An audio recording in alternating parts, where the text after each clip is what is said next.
kabataan. Una, nasabi na po ni Atty. Sofia, it's just the same industry.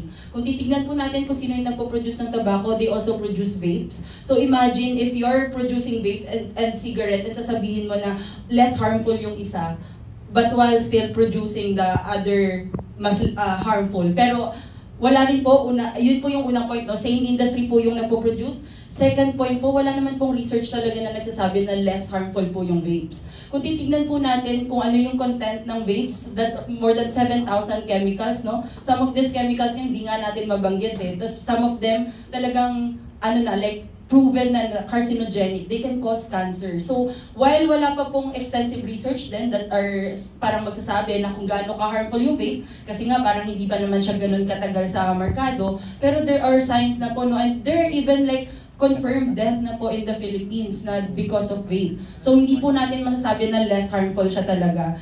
And third, and siguro ito yung gusto namin laging sabihin sa mga kabataan na paano natin sasabihin na it's a less harmful or parang harm reduction or a safe alternative when in fact for young people, ito po yung introduction nila to nicotine addiction.